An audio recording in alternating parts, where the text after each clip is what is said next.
အားလုံးပဲမင်္ဂလာပါရှင်ဒီနေ့တော့လေးစုကြိုက်လုံးလို့ခဏခဏကြော်စားဖြစ်တဲ့ကင်းမွန်ဖက်ကပောက်လေးကြော်စားဖြစ်ပါတယ်ဒါလေးတွေကတော့ကင်းမွန်ဖက်ကပောက်ကြော်ဖို့အတွက်စုပြင်ဆင်ထားတာလေးတွေပါအရင်ဦးဆုံးပေါ့နော်စုကင်းမွန်တွေကိုအခုလိုလေးအနေတော်ရွယ်လေးတွေလှီးလိုက်ပါတယ်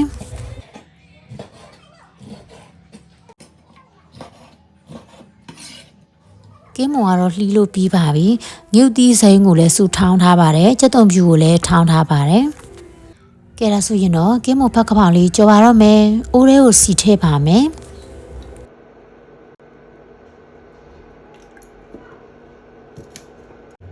စီပူလာပြီဆိုရင်တော့ထောင်းထားတဲ့ကြက်သွန်ဖြူကိုထည့်လိုက်ပါတယ်ပြီးရင်တော့ကြက်သွန်ဖြူနဲ့မှုေးလာတဲ့အထိစီတက်ပေးလိုက်ပါတယ်ရှင်စီတက်ထားတာကြက်သွန်ဖြူနဲ့မှုေးလာပြီဆိုရင်တော့ထောင်းထားတဲ့ငှက်ကြီးစိမ်းတွေကိုလည်းထည့်လိုက်ပါတယ်ငှက်ကြီးစိမ်းအနေအများကတော့လေကိုအဆက်စားနိုင်တဲ့အခြေအနေပုံမှန်တည်ပြီးချိန်ပြီးထည့်ပေါ့နော်ပြီးရင်တော့လှီးထားတဲ့ကင်းမွန်တွေကိုထည့်လိုက်ပါတယ်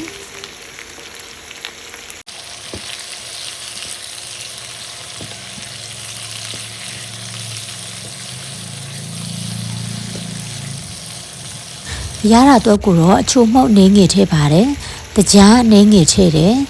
ငန်းပြားကြီးကိုတော့ဟင်းခတ်စုံနဲ့နှစ်စွန်းစာထည့်လိုက်ပါတယ်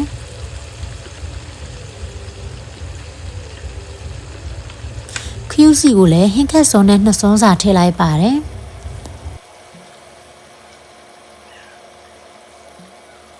ပဲငန်းပြားရဲ့အပြစ်ကိုတော့ဇွန်းတဝက်နီးပါးလောက်ထည့်လိုက်ပါတယ်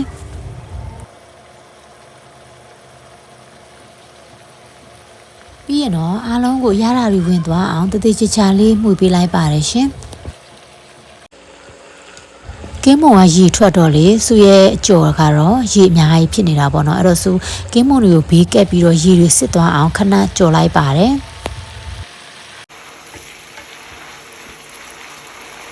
ခုဆိုရင်တော့ရေကအနေငယ်လေးစစ်လာပြီပေါ့နော်အဲ့တော့စုကဖောင်ရွက်တွေကိုထည့်လိုက်ပါတယ်ကဖောင်ရွက်တွေနွန်းသွားအောင်လို့ဟိုဘက်ဒီဘက်မှုပေးလိုက်ပါတယ်ရှင်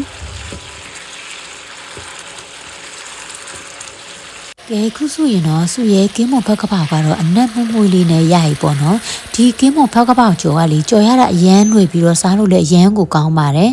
ကင်းမွန်ကြိုက်တဲ့လူတွေလိုက်ကြော်စားကြည့်ကြနော်